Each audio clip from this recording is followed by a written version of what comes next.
Hello everyone. सो आज chapter number 11 में हम लोग डिस्कस करेंगे सॉलिडिटी में एनम डेटा टाइप, जिसे हम कहते हैं enumeration data type. So as usual मैंने यहाँ पर चैप्टर 11 के नाम से एक वर्क स्पेस ऑलरेडी बना लिया है और साथ ही साथ एक कॉन्ट्रैक्ट माय एनम के नाम से एक छोटा सा कॉन्ट्रैक्ट भी पहले से इम्प्लीमेंट करके रखा हुआ है। आज हम डिस्कस करने वाले हैं एनम के बारे में। एन्यूमरेशन बेसिकली, जिसका शॉर्ट वर्जन हम लोग प्रोनाउंस करते हैं एनम। एनम जो है वो यूज़र डिफाइंड डेटा टाइप है जो कि रिस्ट्रिक्ट करता है वेरिएबल को ताकि वो किसी एक प्री डिफाइंड वैल्यूज़ पे काम कर सके। कुछ कलेक्शन ऑफ वेरिएबल्स, हम कुछ वेरिएबल्स का कलेक्शन बनाएंगे और जो पहले से ही उनकी प्री डिफाइंड वैल्यूज से इनिशलाइज रहेंगे। फॉर एग्जांपल स्टार्ट करते हैं एनम डेटा टाइप के साथ। हमने यहाँ पे लिखा एनम, जो कि पार्ट ऑफ सिंटेक्स है, एनम स्पेस फिर एनम का नाम, जिस नाम से आप ये डेटा टाइप बनाना चाहते हो। हमने लिखा ऑपकोड। यहाँ पर मैंने मेंशन किया है ऑपकोड, जो कि मेरे enumeration means annum data type का नाम है ऑपकोड, और इसके बाद करली ब्रैकेट। ये सिंटैक्स का पार्ट है। अब करली ब्रैकेट के अंदर हमें कुछ वेरिएबल्स के नाम लिखने हैं। वेरिएबल्स ना कहते हुए मुझे कहना चाहिए कॉन्स्टेंट्स के नाम, क्योंकि ये पहले से डिफाइंड हो जाएंगे और इन्हें प्रोग्राम के एग्जीक्यूशन जर्नी के थ्रू हम चेंज नहीं कर सकते हैं। जो वैल्यू इनमें पहली बार इनिशलाइज हो जाएगी ऑटो, वही value through out program execution में इनिशलाइज रहेगी। फॉर एग्जांपल अगर मैं यहाँ पे लिखूँ ऐड, सब्ट्रैक्ट, डिव और मल्टी, मैंने कैपिटल में इसलिए लिखा है क्योंकि कॉन्स्टेंट्स को ये रिप्रेजेंट करते हैं और कॉन्स्टेंट हमेशा प्रोग्रामिंग में कैपिटल लेटर्स में लिखे जाते हैं। इस तरह से मेरे पास एक एन्यूमरेटेड डेटा टाइप बन के रेडी हुआ है जिसका नाम है ऑपकोड, जिसके 4 कांस्टेंट्स हैं, मींस 4 कांस्टेंट वेरिएबल्स ये प्रोवाइड करवाएगा हमें। ऐड, जिसकी डिफ़ॉल्ट वैल्यू होगी 0, सब्ट्रैक्ट ऑटोमेटिकली 1 से इंक्रीज होकर हो जाएगा 1, डिव इंक्रीज हो जाएगा 2 और मल्टी इंक्रीज होके बन जाएगा 3। मतलब इन कांस्टेंट की जो वैल्यूज़ होंगी वो होगी ऐड की डिफ़ॉल्ट वैल्यू 0, सब्ट्रैक्ट की वैल्यू 1, डिव की वैल्यू 2 और मल्टी की वैल्यू 3। ये इनकी डिफ़ॉल्ट वैल्यूज़ होंगी। डिफ़ॉल्ट वैल्यूज़ का इनिशियलाइजेशन एनम में स्टार्ट होता है 0 से। ये तो पहले हमने समझ लिया।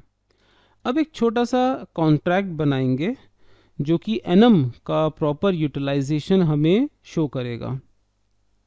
सेकेंड स्टेप आता है कि मैं इस एनम का एक वेरिएबल बनाऊंगा। ऑपकोड, जो कि मेरे एन्यूमरेटेड डेटा टाइप का नाम है, इसका एक वेरिएबल हम बनाएंगे एक्शन के नाम से। हमने एक एक्शन वेरिएबल बनाया जिसका डेटा टाइप है opcode.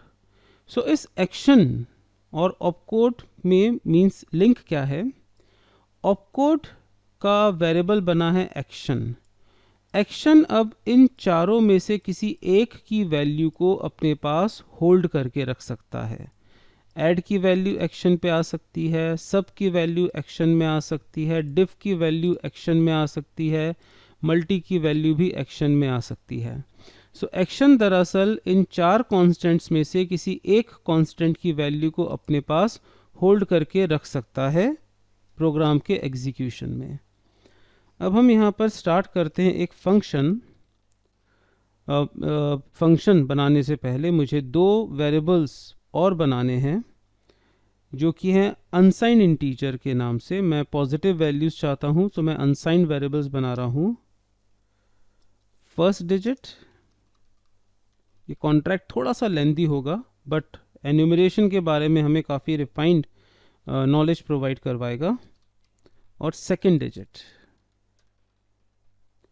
First digit, second digit, और क्योंकि फर्स्ट और सेकेंड डिजिट हमारे पास अवेलेबल हैं हम यहाँ पर एक और वेरिएबल बनाएंगे रिजल्ट। सो रिज़ल्ट भी हमने एक वेरिएबल बना लिया। सो हमारे पास है फर्स्ट डिजिट, हमारे पास है सेकंड डिजिट और हमारे पास है रिज़ल्ट।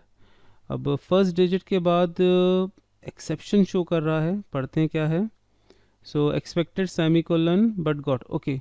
सो वो एक वक्त पे एक ही वेरिएबल डिक्लेरेशन के लिए हमसे कह रहा है, no issues. So unsigned integer second semicolon unsigned integer. So यहाँ पर हर लाइन पर हम एक वेरिएबल डिक्लेयर कर सकते हैं। अब हम क्योंकि प्रोग्राम को प्रॉपर एक अलाइंड लेआउट के साथ बना रहे हैं, तो हम यहाँ पे कंस्ट्रक्टर का यूज़ करना चाहेंगे। सो हमने स्टार्ट किया एक कंस्ट्रक्टर, और कंस्ट्रक्टर पे हमने फर्स्ट डिजिट जो है हमारे पास, उस पर हमने इनिशलाइज कर दिया 0, सेकेंड डिजिट इनिशलाइज कर दिया 0, और रिज़ल्ट पे इनिशलाइज कर दिया 0। वैसे डिफ़ॉल्ट वैल्यूज़ इनकी 0 ही रहती हैं, बट एक कंस्ट्रक्टर हमने यहाँ पे बना लिया है, हमारा कॉन्ट्रैक्ट का खुद का कंस्ट्रक्टर। अब हमने यहाँ पे डिज़ाइन किया फंक्शन जिसमें हम बनाएंगे सेट फर्स्ट डिजिट, एक अनसाइन इंटीजर आर्ग्यूमेंट हम रिसीव करेंगे as underscore value. Of course ये एक पब्लिक फंक्शन होगा, आप चाहें तो उसको एक्सटर्नल भी लिख सकते हैं, पब्लिक एक्सटर्नल। सो अगर इसके बारे में आपको आइडिया नहीं है, तो जो हमारा वेरिएबल स्कोप के नाम से चैप्टर अवेलेबल है, आप उसमें जाके इसके बारे में और भी रीड कर सकते हैं। चैप्टर नंबर 5 है हमारा, स्कोप ऑफ वेरिएबल्स, तो उसमें भी आप जाके उसका एक ट्यूटोरियल देख सकते हैं। सो पब्लिक और कर्ली ब्रैकेट्स, कोई रिटर्न टाइप नहीं है, जो भी वैल्यू रिसीव होगी वो फर्स्ट डिजिट पे इनिशलाइज कर देंगे। सो अंडरस्कोर डिजिट अंडरस्कोर वैल्यू, ये हमने यहाँ पर एक वेरिएबल ले लिया है। देन हमने एक और फंक्शन लिया है, फंक्शन सेट सेकेंड डिजिट। यहाँ पे हमने लिया है सेट सेकेंड डिजिट, एक unsigned integer course as argument underscore value.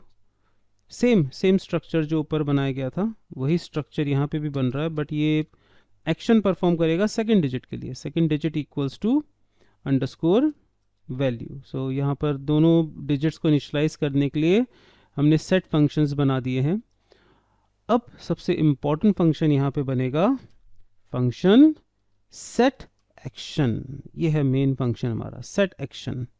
सो सेट एक्शन जो है वो हम यहाँ पर एक्शन के साथ परफॉर्म करेंगे, जो कि इसमें एक्शन सेट करेगा कि एडिशन है कि सब्ट्रैक्शन है, डिवीजन है कि मल्टीप्लिकेशन है। सो सेट एक्शन, एक्शन कौन सा है? Set addition. सो हमने यहाँ पे कहा है सेट की जगह मैं नेम बदल रहा हूँ। So EXE addition, execute addition, but इसके अंदर कोई एडिशन एग्जीक्यूट नहीं होगा, कोई आर्ग्यूमेंट भी रिसीव नहीं करेगा, बस ये एक पब्लिक फंक्शन होगा जो कि एक्शन पे, जो कि हमारे ही कॉन्ट्रैक्ट का स्टेट लेवल वेरिएबल है एक्शन, इसमें सेट करेगा एन्यूमरेशन के इन 4 कॉन्स्टेंट्स में से किसी एक कॉन्स्टेंट की वैल्यू।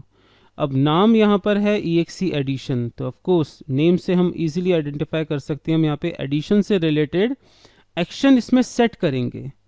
सो हमने कहा है एक्शन इक्वल्स टू ऑपकोड, जो कि हमारे ही user defined enumerated data type का नाम है, ऑपकोड डॉट। सो कौन सा एक्शन हमें इसमें सेट करना है? एडिशन। सो ये सेट कर दिया गया एडिशन का टास्क। इसी तरह से मैं इसको कॉपी कर रहा हूँ और 4 फंक्शन डिक्लेयर कर रहा हूँ। सेट एडिशन, तो अभी एरर शो कर रहा है क्योंकि ये फंक्शन ओवरलोडिंग में काउंट कर रहा है कि सेम डेफिनेशन दोबारा आ रही है, बट फिलहाल अभी हम यहाँ पर ओवरलोडिंग के बारे में डिस्कस नहीं करेंगे। So EXE addition, EXE subtraction, और ये सब को इनिशलाइज कर देगा opcode dot subtraction. Then EXE addition की जगह डिवीजन, और ये div को इनिशलाइज करेगा, s स्मॉल लिखना था, मैंने कैपिटल लिख दिया है, डिवीजन। सो यहाँ पे आ जाएगा opcode dot div and last addition की जगह मल्टीप्लाई, सो exe मल्टीप्लाई, और जो एक्शन परफॉर्म होगा वो होगा मल्टी।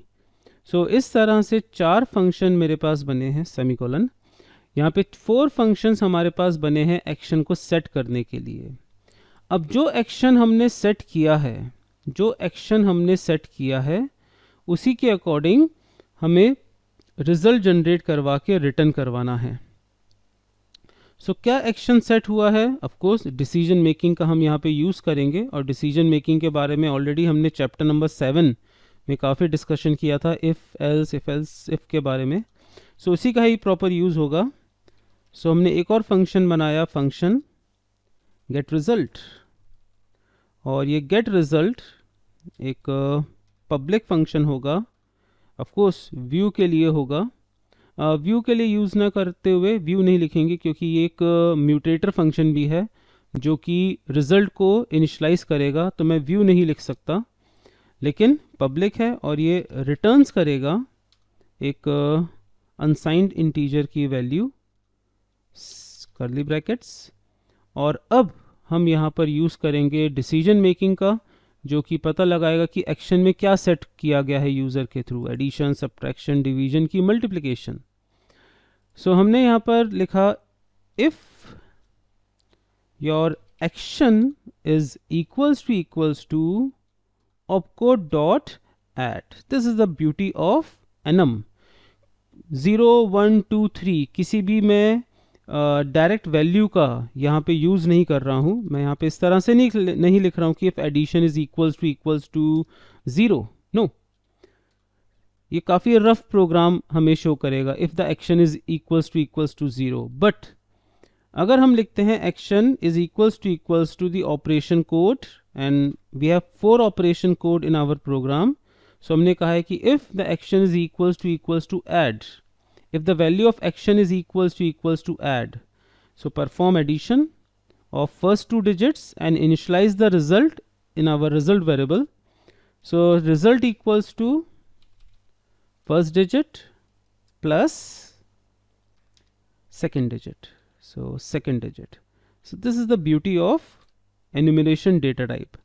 और यहाँ पे हम लिख देंगे return result, तो जो भी result है वो रिटर्न हो जाएगा, रिजल्ट। सो चलिए एक छोटा सा पहले इसको एग्जीक्यूट करके देखते हैं, और फिर बाकी के एक्शंस को भी हम यहाँ पे एल्सिफ के साथ ऐड करेंगे। सो प्रोग्राम थोड़ा सा रिफाइंड हुआ है हमारा। हमने एक एन्यूमरेशन डेटा टाइप डिक्लेयर किया, एन्यूमरेशन डेटा टाइप का वेरिएबल बनाया, और कुछ और भी स्टेट लेवल वेरिएबल्स बनाए। एक अरिथमेटिक कैलकुलेशन का हमने यहाँ पर एक कॉन्ट्रैक्ट क्रिएट किया है। कंस्ट्रक्टर का यूज़ किया गया डिफ़ॉल्ट वैल्यूज़ को इनिशलाइज करने के लिए। 2 सेटर फंक्शंस बनवाए गए जिनके थ्रू हमने वैल्यूज़ को सेट कर दिया है, फर्स्ट और सेकंड। और अब हम यूज़र से एक्सेप्ट करेंगे कि उसे एक्शन कौन सा परफॉर्म करवाना है। जो एक्शन यूज़र क्लिक करेगा वैसा ही रिजल्ट हमारा कॉन्ट्रैक्ट रिटर्न करेगा। और इसमें इस पूरे टास्क को परफॉर्म करवाने के लिए हमने जो मेन प्रोग्रामिंग आर्किटेक्चर का यूज़ किया है वो है एन्यूमरेटेड डेटा टाइप का यूज़। सो चलिए इस कॉन्ट्रैक्ट को करते हैं डिप्लॉय और एक टेस्टिंग करते हैं। सो डिप्लॉय कर दिया है हमने, इसे एक्सपेंड किया। सो यहाँ पर अब हमारे पास अवेलेबल हुए हैं सारे functions, set second, set first, get result and all the actions. और हमारे पास जो गेट रिजल्ट फंक्शन है वो रिटर्न कर रहा है U type, means unsigned integer. So सबसे पहले हम कॉल करेंगे सेट फर्स्ट डिजिट। सो हमने यहाँ पे सेट किया 10, सेट फर्स्ट डिजिट, सक्सेस, ये नीचे चेक करते जाएंगे। देन सेकेंड वैल्यू हमने सेट करी 15, सेट सेकेंड डिजिट, डन। अभी मैंने सिर्फ एडिशन के लिए ही रिजल्ट जनरेट करवाने के लिए कहा है। सो हमने सेट एडिशन के लिए एग्जीक्यूशन की रिक्वेस्ट सेंड करी कि एक वैल्यू इनिशलाइज कर दो एडिशन पे, मींस हमारे एन्यूमरेटेड डेटा टाइप पे एक एक्शन को सेट कर दो। सो वो एक्शन अभी तक सिर्फ एडिशन का ही है, क्योंकि हमने सिर्फ एडिशन का ही टास्क परफॉर्म करवाया है। सो हमने क्लिक किया एग्जीक्यूट एडिशन, मतलब हम फर्स्ट 2 डिजिट्स में एडिशन एग्जीक्यूट करवाना चाहते हैं। सो हमने एग्जीक्यूट एडिशन को क्लिक किया, मतलब हमने अपने कॉन्ट्रैक्ट को बता दिया है कि हमें एडिशन का रिजल्ट देखना है। और अब रिजल्ट देखने के लिए हम क्लिक करेंगे गेट रिजल्ट, और गेट रिजल्ट हमारे पास जनरेट हुआ है, बट आउटपुट यहाँ पे नहीं आया है। शायद मुझे यहाँ पे व्यू लिखना पड़ेगा ताकि व्यू भी जनरेट हो। उस वक्त मैं शायद गलत बोल गया कि व्यू, एग्जैक्टली मैं गलत बोल गया था। मैं प्योर और व्यू में शायद कंफ्यूज हो गया। मुझे व्यू ऑफ कोर्स यहाँ पे लिखना होगा, तभी हमारे पास रिजल्ट्स जनरेट होंगे। बट यहाँ पर वही आ गया है, मॉडिफायर का यूज़ हो रहा है। View can not be declared as a view because this is the modifier function. So यहाँ से हमें ये हटाना होगा क्योंकि मॉडिफायर का यूज़ कर रहा हूँ। बट रिज़ल्ट यहाँ पे व्यू नहीं हुआ, रिटर्न रिज़ल्ट। चलिए चेक करते हैं, और डिबगर को अगर ऑन करके देखूँ, सो यहाँ पर रिज़ल्ट 25 सक्सेसफुली जनरेट हुआ है। जो वैल्यू रिटर्न हो रही है वो है 25, और ऑफ कोर्स 25 हमें आउटपुट मिलेगा क्योंकि फर्स्ट वैल्यू थी 10, सेकंड थी 15। तो इस तरह से ये रिटर्न हुआ है रिज़ल्ट। ऊपर बस एक चेंज करते हैं कि हमने जो रिज़ल्ट है उसको बना देते हैं पब्लिक, और फिर से डिप्लॉय करते हैं हम अपना कॉन्ट्रैक्ट, अगेन रीडिप्लॉय, और रिज़ल्ट इस बार हमने पब्लिक बना दिया है। सो इसके थ्रू भी हम इसकी वैल्यू को चेक कर सकते हैं। फर्स्ट वैल्यू हमने सेट किया 10, सेकेंड वैल्यू सेट की 15। हमें देखना है एडिशन, गेट रिज़ल्ट, और रिज़ल्ट का वैल्यू 25। नाउ नेक्स्ट जो हम लोग परफॉर्म करवाएंगे गेट रिज़ल्ट में ही, अब हमें अदर एक्शंस परफॉर्म करवाने हैं। सो गेट रिज़ल्ट को अब हम एक्सपेंड करते हैं, और else if your action is equals to opcode dot if it is subtraction. So जो रिजल्ट वेरिएबल है इस पर इनिशलाइज करवा दें first digit minus second digit,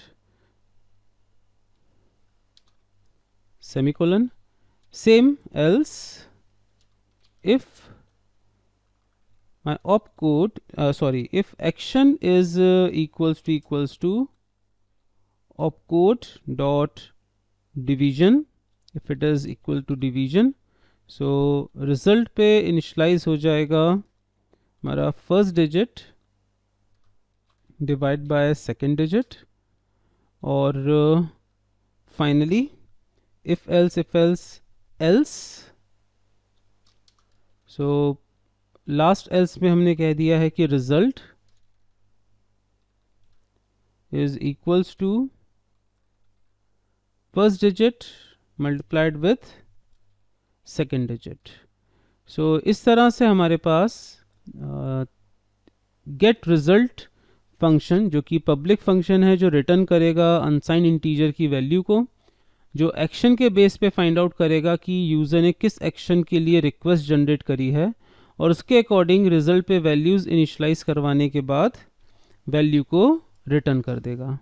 so इस तरह से रहा हमारे पास ये फंक्शन जो कि रिजल्ट की वैल्यू को रिटर्न कर रहा है। बट एक चीज़ है जो मैं चेक करूँगा कि यहाँ पर रिटर्न वैल्यू को आउटपुट क्यों नहीं जनरेट हो रहा है। सो रिटर्न्स हमने लिख दिया है, चलिए आगे चल के देखेंगे इसके लिए। सो अब हम रीडिप्लॉय करेंगे। सो प्रीवियस दोनों डिप्लॉयड वर्जन्स को मैंने रिमूव कर दिया, और अब कंप्लीट प्रोग्राम हमारा जनरेट हुआ, जो कि है EXE multiply, EXE division, execute subtract और एग्जीक्यूट एडिशन। और जो रिजल्ट वेरिएबल है वो हमने पब्लिक कर दिया ताकि उसके रिजल्ट को व्यू कर सकें। सो डिप्लॉय पे हमने क्लिक किया, एक्सपेंड किया अपना कॉन्ट्रैक्ट। काफ़ी फंक्शंस है हमारे पास। फर्स्ट वैल्यू हमने सेट की 20, सेट सेकेंड वैल्यू हम सेट कर रहे हैं 12, या फिर हमने सेकेंड वैल्यू सेट कर दी like 10 and set second value. अब हम अगर रिज़ल्ट की वैल्यू को देखें तो स्टिल 0, क्योंकि कोई अभी तक हमने ना कोई एग्जीक्यूट किया है रिज़ल्ट और ना ही कोई एक्शन दिया है। सबसे पहला एक्शन हम दे रहे हैं multiplication, get result, result value 200, 20 + 10 200, perfect. Next addition, get result, result 30, 20 + 10। Subtraction, get result, result 10, 20 - 10 is 10। now division, क्योंकि फ्लोटिंग पॉइंट वैल्यू है नहीं, अनसाइन इंटीजर है, सो डेसिमल में रिजल्ट्स आएंगे नहीं, सो 20 divide by 10 and get result, and result so it's 2। अगर हम यहाँ पे सेट कर दें 25, set first digit 25, second digit still 10, division हमने एक्शन दिया, get result and result, so it's 2। 2.5 नहीं मिलेगा क्योंकि जो हमारा रिजल्ट का डेटा टाइप है वो है अनसाइन इंटीजर, और अनसाइन इंटीजर कभी भी फ्लोटिंग पॉइंट वैल्यू एक्सेप्ट नहीं कर पाएगा। सो इस तरह से रहा हमारा एक रिफाइंड प्रोग्राम जो कि एक प्रॉपर नेमिंग के साथ यूज़ किया गया है, और इस नेमिंग को प्रोवाइड करवाने में मदद करी है एन्यूमरेटेड डेटा टाइप ने सॉलिडिटी में।